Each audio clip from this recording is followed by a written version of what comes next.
अस्सलाम वालेकुम, हेलो, हाय, नमस्ते। एक और नई वीडियो के साथ हाज़िर हूँ।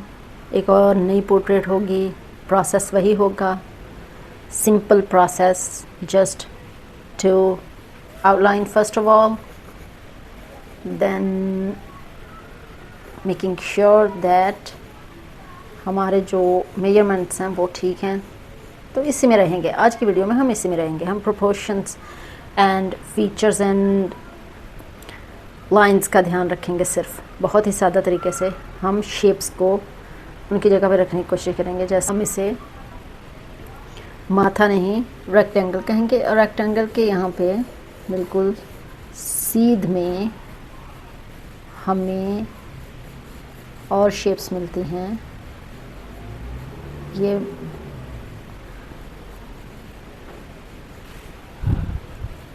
बादाम की तरह शेप, और ये जो लाइन है ये सीधी है। एक्चुअली ये सीधी जा रही है, फिर उसके बाद ये जाती है अंदर की तरफ।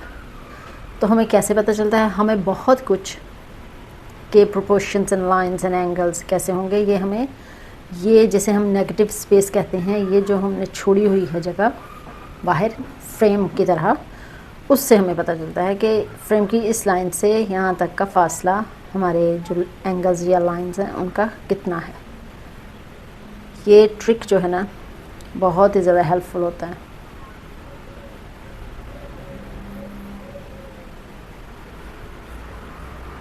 कुछ कुछ जगहों में मुझे लगता है मैं थोड़ा सा स्पीड अप कर दूँगी।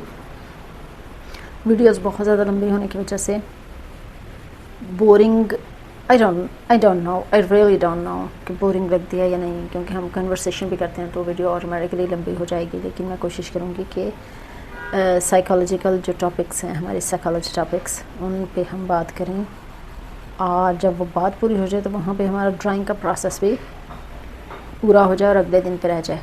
ठीक है, यही उम्मीद करूँगी कि हम बात में शामिल होंगे, ना कि ये सोचें कि बोरियत हो रही है या नहीं। बात में शामिल हों आप भी, अच्छा लगेगा आपको भी। बात करें जो भी आपको लगता है कि ये राय देनी चाहिए, या आपको लगता है कि मैं कुछ गलत कह रही हूँ, तो आप बात कीजिए। आई थिंक बात से बात निकलनी चाहिए ज़रूर।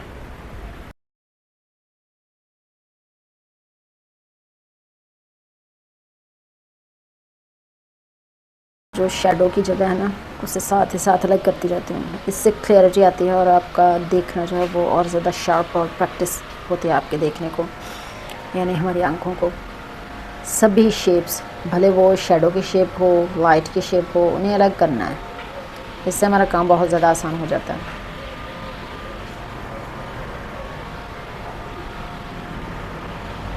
हर चीज़ को शेप करके देख रही हूँ। शेप, ये शेडो की शेप है, यहाँ पे नॉस्ट्रिल, यहाँ पे लाइट है, और फिर शेडो यहाँ से होता हुआ इस तरीके से जाता है। एनीवेज, आँख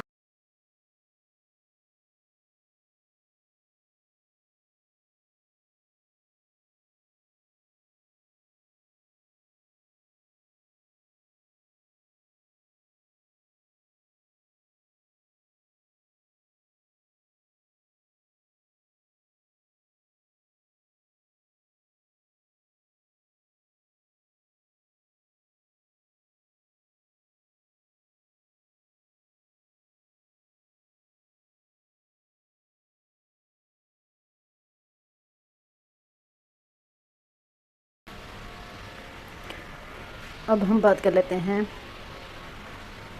थोड़ी सी साइकोलॉजिकल टॉपिक पे, जो कि आज का हमारा टॉपिक है compromising. That's a very very important topic and a really, I don't know, relevant or irrelevant aspect of everyday life. Compromising का मतलब है आप किसी प्रॉब्लम को हल करने के लिए, या आप हालात ठीक रहें इसलिए अपनी कुछ चॉइसेस को सेक्रीफाइस करते हो, ताकि सबको खुश करने वाला नतीजा निकल आए किसी मामले से।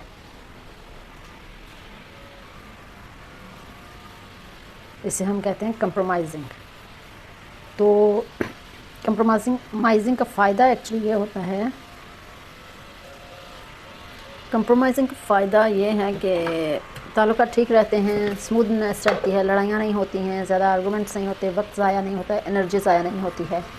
बस बात की जाती है और उसमें बात ये की जाती है कि जी आपको ये काम ये अपनी चॉइस को ख़त्म कर देना चाहिए, क्योंकि इसे ख़त्म करने से ये फ़ायदा होता है पूरी फैमिली को या कहीं पे भी। तो ऐसा किया जाता है। इससे किसी की मर्ज़ी का फ़ैसला ना भी हो तो एटलीस्ट वो फ़ैसला निकल आता है, वो नतीजा निकल आता है जिससे सारे लोग फ़ायदा उठा सकते हैं। और इससे काम जल्दी ख़त्म हो जाता है, मामला जल्दी ख़त्म हो जाता है, निमट जाता है। इधर उधर की आर्गूमेंट्स नहीं होती हैं, बात की जाती है और बात पे अमल किया जाता है। अदरवाइज़ कुछ बात हो, कुछ ऐसा मामला हो जिसमें मुखालफत हो और कुछ मेंबर्स राज़ी हों और कुछ नहीं, तो फिर वहाँ पे थोड़ा आर्गूमेंट वगैरह का माहौल बन जाता है। और उन आर्गूमेंट का मकसद ये होता है कि एक दूसरे को इंक्लाइन करें, समझाएं कि जो वो चाह रहे हैं वो ठीक नहीं है, उससे मैं या कुछ और लोग भी उदास हो सकते हैं, तकलीफ़ हो सकती है हमें। लेकिन सेक्रीफाइसिंग और कंप्रोमाइजिंग, इसमें वैसे भी जानते बूझते हुए अपनी चॉइसेस को इग्नोर किया जाता है ताकि जो ज़्यादा अफराद हैं वो मान सकें और वो आगे बढ़ सकें किसी भी नतीजे में। सेक्रीफाइसिंग के फ़ायदे इतने ज़्यादा, सेक्रीफाइसिंग नहीं, कंप्रोमाइजिंग के फ़ायदे लिमिटेड हैं। जैसे कि मैंने कहा कि लड़ाई झगड़े नहीं होते हैं और आर्गूमेंट नहीं होता, टाइम और एनर्जी ज़ाया नहीं होती है, ताल्लुकात स्मूथ रहते हैं, क्योंकि ताल्लुकात में पता होता है जी मैंने अगर कंप्रोमाइज़िंग किया तो उसने भी की है, सिर्फ हालात ठीक रहें इसलिए दोनों ने ही कुर्बानी दी है। लेकिन इसका नुकसान ये है कि दोनों ही नाखुश होते हैं। हालात की डिमांड उस वक्त ऐसी होती है कि दोनों को ही कंप्रोमाइज़िंग करना पड़ता है, दोनों को मजबूर होकर चुप करके बैठना पड़ता है और हक़ की, अपने यानी राइट की डिमांड को इग्नोर कर देना पड़ता है। और अक्सर कंप्रोमाइज़िंग में यही होता है कि इंसान अपनी पसंद की चीज़ों को छोड़ता है तो उससे तकलीफ़ होती है। कंप्रोमाइज़िंग के लफ्ज़ में भी थोड़ी सी मजबूरी का अक्स नज़र आता है अगर आप भी देखें तो हमारी सोसाइटी में तो कंप्रोमाइज़िंग बहुत ज़्यादा है, हर घर में है हर घर में किसी को भी मत छोड़ो, हर जगह पे कंप्रोमाइज़िंग है। तो इसके फ़ायदे ज़्यादा हैं या नुकसान? अगर आप मुझसे पूछें तो मैं तो यही कहूँगी कि नुकसान ज़्यादा है, क्योंकि खुशी फ़र्स्ट ऑफ ऑल ख़त्म हो जाती है अगर इंसान अपनी मर्ज़ी का काम ना करे, अपनी पसंद का काम ना करे और सिर्फ सेक्रीफाइस करता रहे, तो उसकी एक हद होती है, एक हिसाब होता है। और वो हद ख़त्म जब होती है तो इंसान सच में कभी कभी तो आगे चल के फ्यूचर में जाके वो अपने पास्ट पे रिग्रेट भी करता है कि मैंने इस पे कंप्रोमाइज़िंग क्यों किया। तो ऐसी ऐसी बातें फिर जहन में आती हैं जिससे इंसान उदास रहता है, डिप्रेस्ड रहता है और रिग्रेट फील करते हुए लाइफ गुजारता है। अब मुझे आपने भी बताना है कि आप लाइफ के किसी मोड़ पे कंप्रोमाइज़िंग कर रहे हो तो किस मोड़ पे, किस मौजू पे, किस टॉपिक पे, किस एस्पेक्ट पे, मुझे बताइएगा। अगर आप बताओगे तो फिर मुझसे भी पूछिएगा, आप पूछोगे तो मैं ज़रूर बताऊंगी। कन्वर्सेशन का एक और भी फ़ायदा ये है, हम दोनों यानी हमारा और ऑडियंस का आपस में बात करने का फ़ायदा ये है कि एक दूसरे पे एतमाद बढ़ता है और बात करने के लिए फ्रेंडशिप या फिर फैमिली माहौल बन जाता है। ऐसा फैमिली माहौल जहाँ पे खुल के बात की जाती है। और आइडियल फैमिलीज़ भी वही होती हैं जहाँ पे खुल के बात की जाती है, भले छोटा हो कोई बड़ा हो, लेकिन वो बात करने के हक़ को इस्तेमाल कर सकता है आज़ादी से और बग़ैर डरे या झिझके।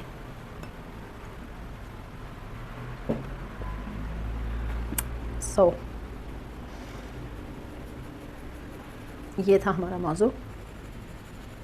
कंप्रोमाइज़िंग को हमने थोड़ा सा डिस्कस किया है।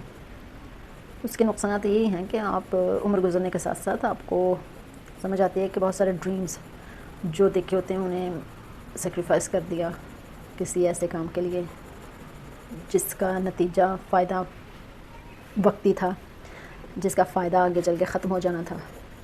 तो वहाँ पे थोड़ा सा रिग्रेट होता है इंसान और खुशी भी इस यानी कंप्रोमाइजिंग से मिलने वाली सेटिस्फेक्शन भी बहुत ही ज़्यादा लिमिटेड होती है, लिमिटेड टाइम के लिए होती है। लेकिन उस लिमिटेड टाइम या उस मोमेंट्री फ़ायदे के लिए कंप्रोमाइजिंग कभी कभी इनएविटेबल हो जाती है, यानी इससे आप बच नहीं सकते, आप छुप नहीं सकते, आपको करना ही है। कंप्रोमाइजिंग के पेपर पे आपको साइन करना ही पड़ता है। तो मैं उम्मीद करती हूँ कि आप इस टॉपिक में शामिल होंगे और अब बात करेंगे मुझसे। लिखिए, आप मुझसे पूछ सकते हो अगर कुछ पूछना हो तो, या जैसे मैंने सवाल किया कि आप कंप्रोमाइजिंग कर रहे हो तो किस मौजू पे कर रहे हो, किस बात में कर रहे हो, बताइए मुझे। आपने कुछ पूछना है तो पूछ लीजिए, ठीक है। जैसा कि मैंने कहा था कि हमने आज करनी है आउटलाइनिंग, सिर्फ वही की हमने। अब हमने बढ़ना है आगे, यानी आज की आउटलाइनिंग इतनी ही थी।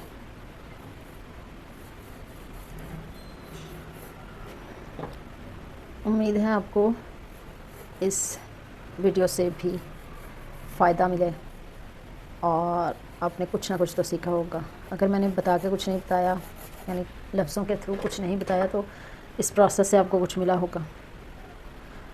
अगर ऐसा कुछ है तो मुझे प्लीज़ बताइएगा, और मुझे ये भी सजेस्ट कीजिएगा कि आप किस तरीके की वीडियोस चाहते हो। उस तरीके की वीडियोस बनाऊंगी, फिर मैं करेक्शन भी करूँगी ऑफ कोर्स। आई थिंक हर बार हम कहते हैं कि हमें करेक्शंस की ज़रूरत पड़ेगी।